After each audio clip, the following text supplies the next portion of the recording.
Bonjour, bienvenue à Lumière du Monde, votre émission diocésaine. Jasmin en compagnie de Marie-Josée. Bonjour à toi. Allô, Jasmine. Alors, pour vous, nous sommes choyés. Nous avons eu accès au salon des filles de la maison Oui. Cateri. Alors, on est gâtés. Et nous sommes ici aujourd'hui, en fait, pour parler de ce que vivent les filles à cette maison, hein, donc des adolescentes qui passent du temps fraternel, du temps de prière, du temps de formation aussi pendant leurs études secondaires dans ce lieu de vie. Alors, on est maintenant en pleine période d'inscription pour la prochaine année à la maison Cateri. Alors, on vous présente un peu qu'est-ce qui se prépare pour l'avenir à la maison. Également un entretien avec le père Jean-Marc Barrault. C'est un spécialiste de la nouvelle évangélisation. L'abbé René Tessier l'a rencontré pour nous. On sait que le père Barrault a écrit un magnifique livre qui parle des sources de cette nouvelle évangélisation en la personne de Saint Jean-Paul II. Et pour commencer l'émission, on s'entretient avec le frère Thomas, qui est un moine bénédictin du monastère de la Sainte Famille de Québec. Alors, il nous parle du carême. Alors, qu'est-ce qu'on est appelé à vivre pendant ces 40 jours? Quel est le sens? Alors, on vous présente cette entrevue en espérant que cela vous aide à entrer pleinement dans ce temps liturgique. Bonne émission.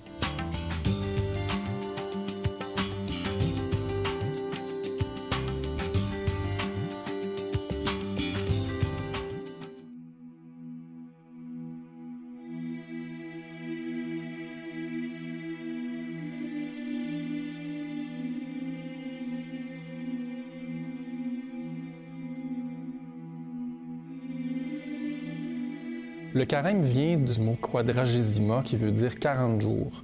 40 jours, c'est un 40 jours de préparation. Le carême, on le sait, dure 40 jours, peut-être un peu plus, parce qu'on ne compte pas les dimanches. 40 jours nous réfère à un récit biblique où le Christ passa 40 jours dans le désert. C'est une forme de purification, une forme de préparation à vivre son ministère.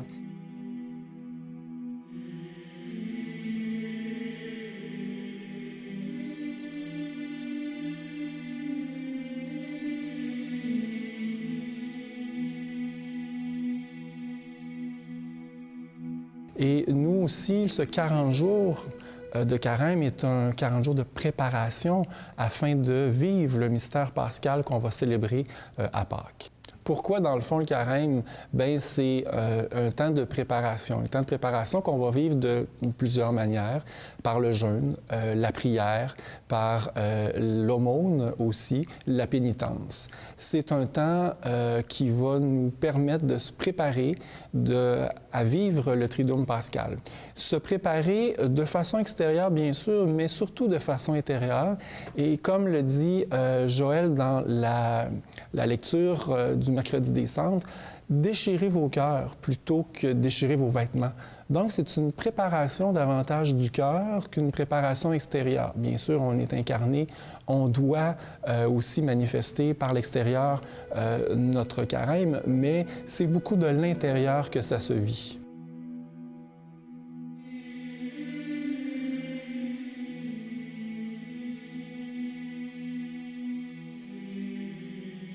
Je dirais 4 éléments pour vivre le carême: la prière, le jeûne, faire pénitence et l'aumône. Si on commence par la prière nous rappelle qu'on est enfant de Dieu et ce dialogue avec le Père se recrée, se refait. Et le temps du carême est un temps pour justement recréer ce lien-là qu'on a, ce lien avec notre baptême. Et la veillée pascale va l'amplifier parce que justement, on va célébrer, quand on le peut, un baptême également et on va se rappeler ça. Par la pénitence. Faire pénitence ne veut pas nécessairement dire s'arracher les cheveux sur la tête, mais c'est vivre un petit peu plus de sobriété dans notre vie. Prendre ce temps-là pour se regarder soi, regarder nos relations avec les autres, regarder notre relation avec Dieu. Revenez à moi de tout votre cœur, dans le jeûne, les larmes et le deuil. Déchirez vos cœurs et non pas vos vêtements, et revenez au Seigneur votre Dieu. Faire l'aumône, on peut penser que c'est une question d'argent, que c'est une question de nourriture. Mais faire l'aumône peut être, donc c'est se tourner vers l'autre d'une façon nouvelle ou un peu différente, pour se recentrer sur le Christ dans notre relation avec l'autre. Ça peut être visiter une personne seule, surtout dans notre société d'aujourd'hui. Beaucoup de personnes vivent la solitude, ça peut être ça, ça peut être autre chose.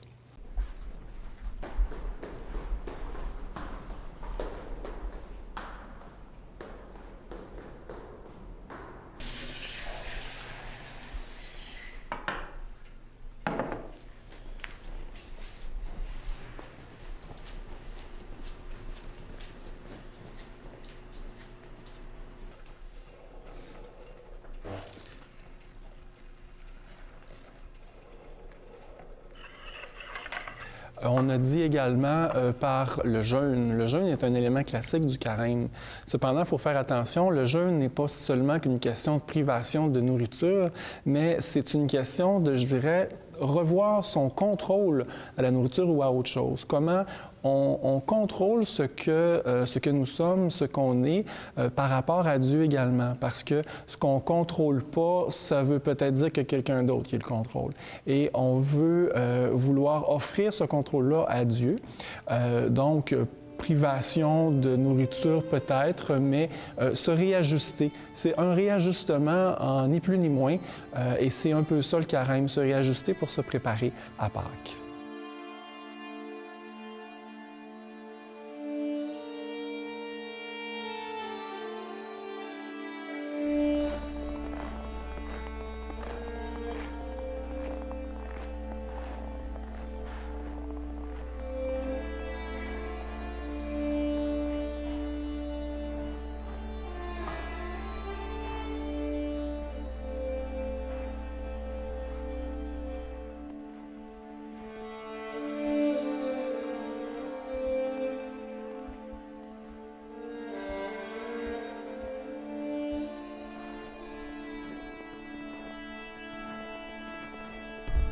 Tu sais, pour le dimanche des rameaux, on utilisait des branches soit de cèdre ou de sapin en Nouvelle-France. En fait, on utilisait un arbre qui reste vert toute l'année. On n'avait pas les palmes comme on a aujourd'hui. Pour annoncer cette venue triomphante, pour acclamer le Christ, quoi de plus beau qu'un sapin?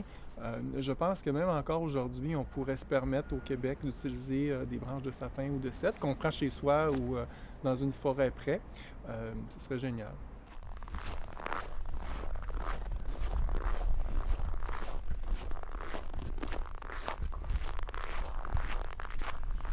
Quand on parle du carême, on a à l'esprit le mot conversion.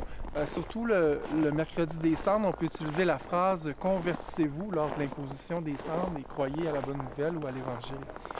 La conversion signifie se retourner vers. Donc, se retourner vers quoi? Vers qui, en fait?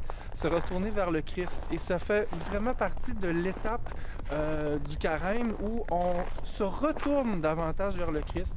On ressaisit des occasions pour manifester notre attachement au Christ, revoir nos relations avec les autres, revoir notre relation avec soi-même aussi. Donc, se convertir veut dire aussi revoir des choses et se retourner, bien évidemment, vers le Christ qui va être la figure pascale qu'on pourra célébrer à Pâques.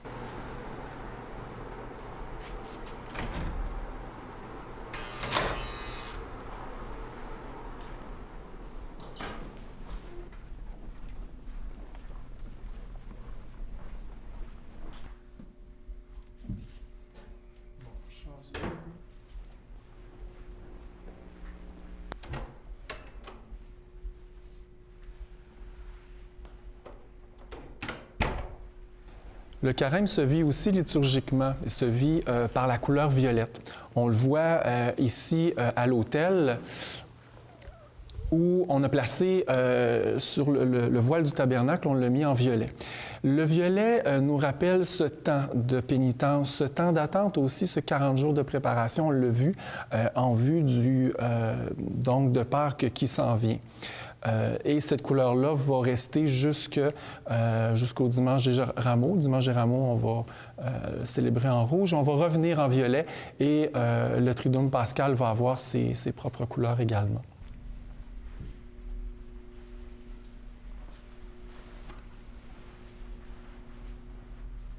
En dehors de la couleur violette aussi, la liturgie va revêtir une sobriété. On va avoir un chant moins déployé. On n'utilisera plus l'Alléluia, on va abandonner gloire à Dieu et on va vouloir faire plus simple dans la liturgie. Pourquoi? Parce que les textes liturgiques, les évangiles en particulier, sont d'une bonne richesse et on veut les magnifier davantage.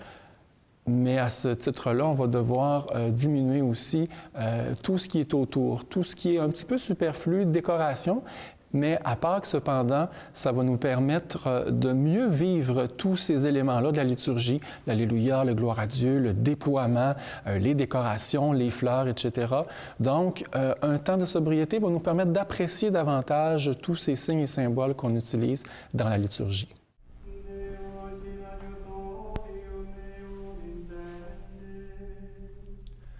Domine ad adiuvendum me festina,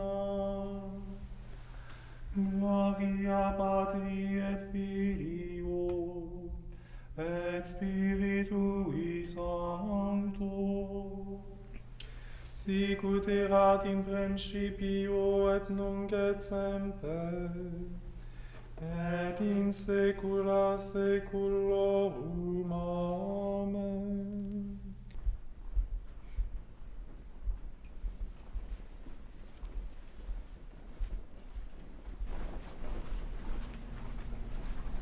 Bonjour, bonjour. Bonjour, ça va bien? Oui, ça va bien. Bon, ça fait longtemps qu'on vous a vu. Quand même, hein? Vous avez un message. Merci. Ah oui. On demande de le rappeler. Y a-tu d'autres choses? Non, juste ça. C'est bon. On peut se demander en quoi le carême peut nous rendre meilleurs. Bien, le carême, c'est assez simple. Il peut nous rendre meilleurs parce qu'on se retourne vers le Christ. On fait des actions pour essayer de mieux vivre notre vie de chrétien. Ces actions-là vont se tourner aussi vers les autres, donc vont nous rendre meilleurs dans nos relations avec les autres parce qu'on va pouvoir les revisiter et nous rendre meilleurs parce qu'on va revisiter notre relation à nous-mêmes et en ce sens-là, on va pouvoir vraiment être un chrétien mieux accompli et pouvoir rayonner davantage du Christ dans nos vies. Esta beata Trinitas concede simplex unitas, ut fructuosas intuis, ec pascitatis munera. Amen.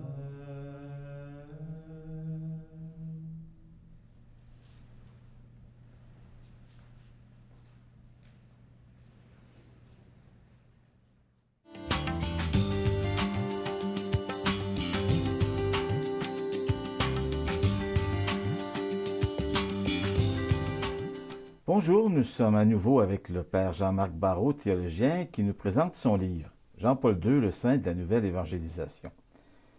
Père Barrault, qu'est-ce qui pour vous est le plus marquant dans la figure de Jean-Paul II que l'Église vient de canoniser?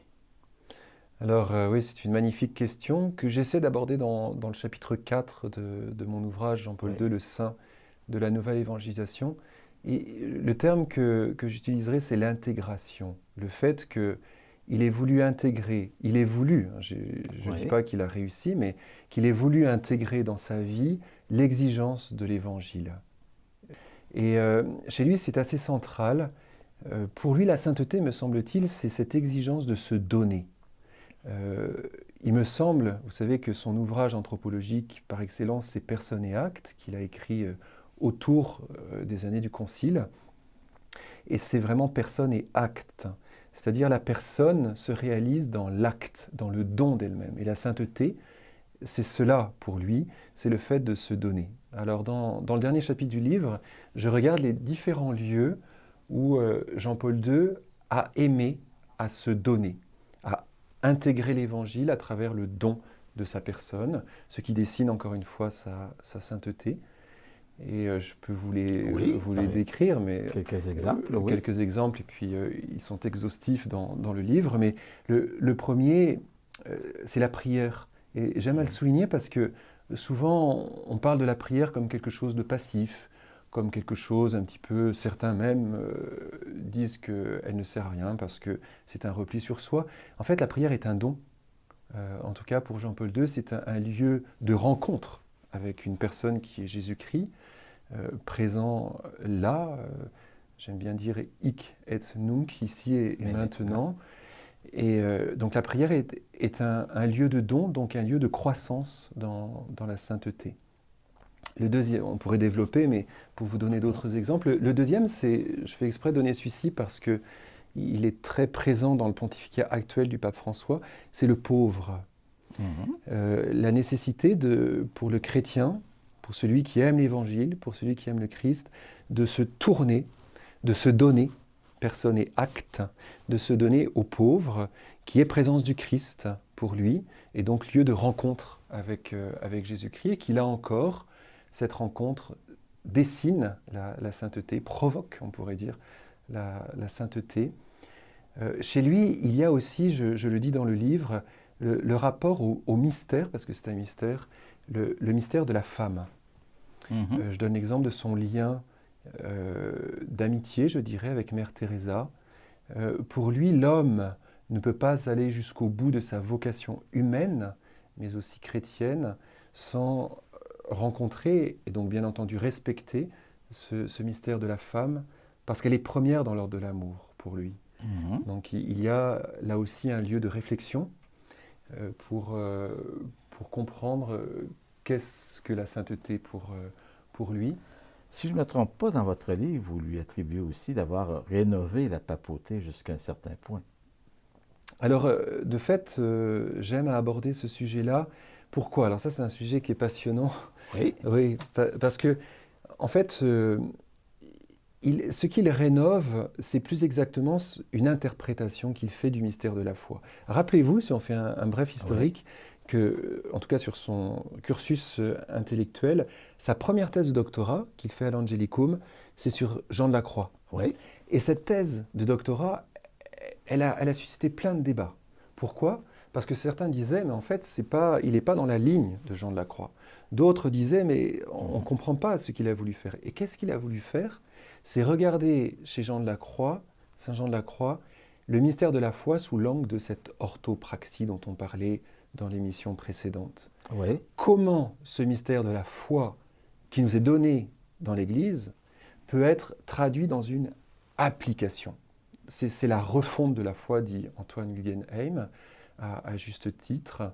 Donc cette application pastorale du mystère de la foi, ça c'est central chez Karol Wojtyla et chez Jean-Paul II. Et je pense que c'est une réflexion, une démarche intellectuelle qu'il a voulu poursuivre tout le long de son pontificat. On sait qu'il rassemblait autour de lui des gens comme le Canadien Charles Taylor ou d'autres, un but de philosophie avec qui il aimait réfléchir de temps en temps. Oui, et je pense que si nous avions à retenir pour aujourd'hui quelque chose de lui, parce que ce livre n'est pas un livre apologétique sur Jean-Paul II, j'ai essayé à partir de lui de ressortir ce qui peut servir l'Église d'aujourd'hui et de demain. Et je pense que le premier point qu'on peut recevoir et retenir de lui, c'est vraiment cet archétype sur la nouvelle évangélisation qui forge la structure de cet ouvrage. Mais le deuxième aspect, c'est vraiment cette nécessité théologiquement de dialoguer avec des personnes qui ne pensent pas forcément comme nous. Parce que le dialogue est nécessairement porteur de grâce. Et Rocco Buttiglione dit que ce dialogue, qui est au cœur de la nouvelle évangélisation, je cite Rocco Buttiglione, dit que ce sont des médiations culturelles. Nécessité de dialoguer comme médiation entre une culture ecclésiale ou des cultures ecclésiales et cette postmodernité qui est riche de cultures variées, en fait. Et ça, c'est très intéressant. C'est un dialogue que nous allons nous-mêmes poursuivre parce que le temps file. Merci beaucoup déjà pour l'instant. Je vous en prie. Merci à vous.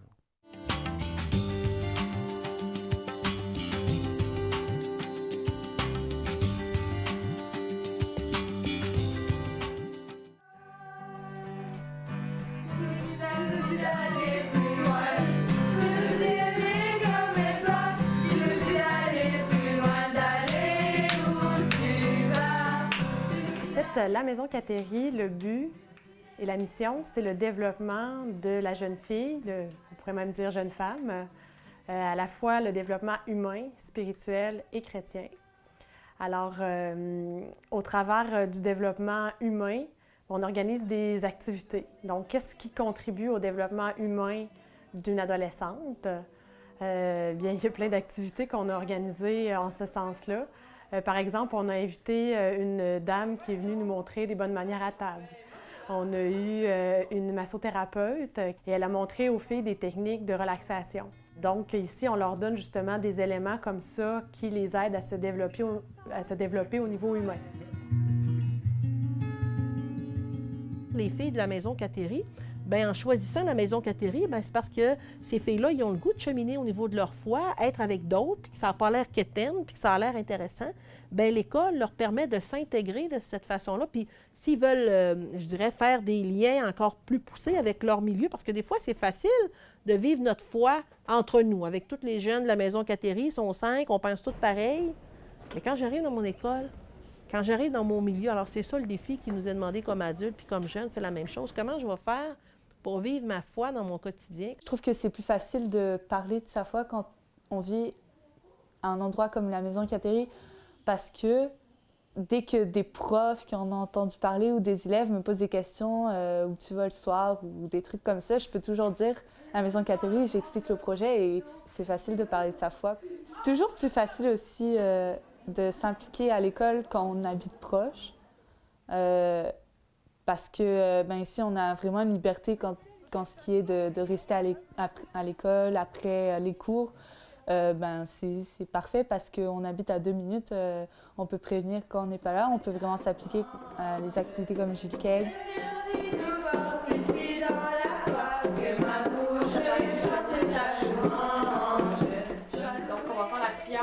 Ce soir. En fait, ici, à la Maison Cateri, on est avec les filles toute la soirée. Quand les filles finissent l'école, elles ont un petit moment libre et ensuite, elles arrivent à la Maison Cateri.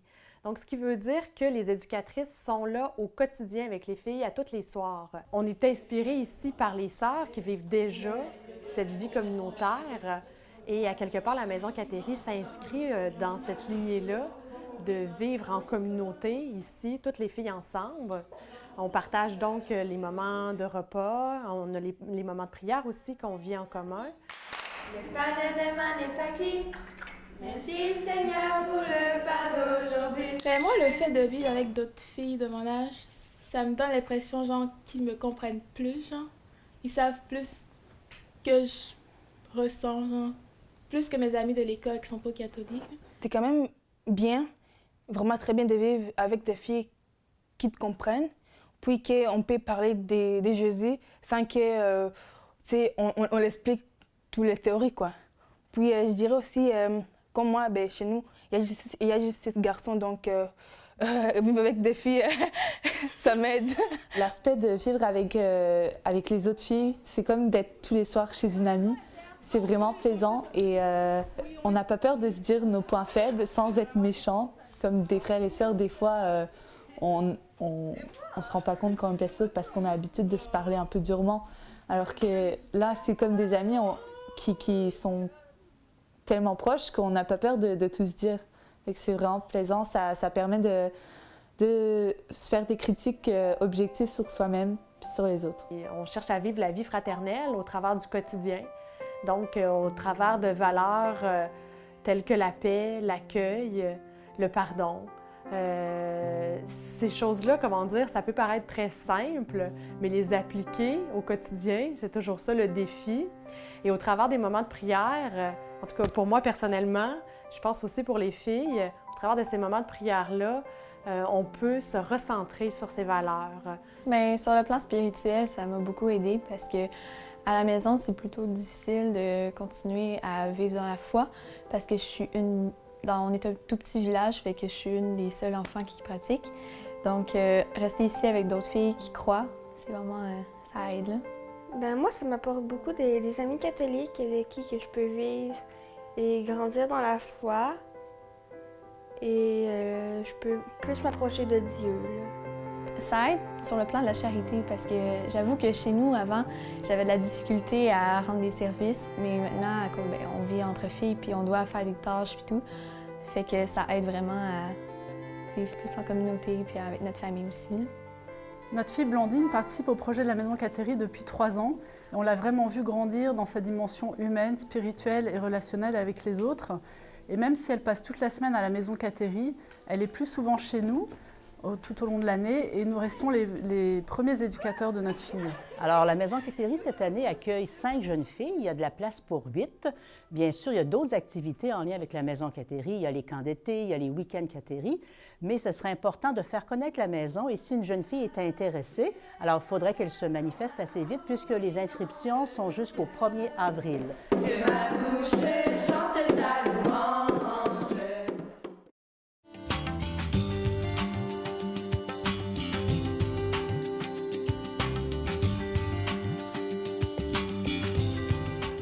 Jasmin, je l'avoue, moi, je suis plus adolescente, mais j'habite quand même avec des filles avec qui je peux partager ma foi, en fait, et puis je le vois comment ça change ma façon de vivre mon quotidien. Alors, d'autant plus pour des adolescentes, ça peut être vraiment bénéfique. Ben oui, puis l'aspect communautaire, bien sûr, on est très, très heureux quand on se réunit en grand nombre, par centaines, par exemple le dimanche à la messe, mais la base de la foi, là, d'avoir ce plaisir d'échanger avec quelques personnes, c'est un élément souvent très, très important dans notre vie de foi.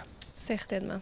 Alors, la semaine prochaine à l'émission, on s'entretient sur l'année de la vie consacrée et également le défi tête rasée. Et on vous parle des liturgies de la parole sans Eucharistie. À bientôt.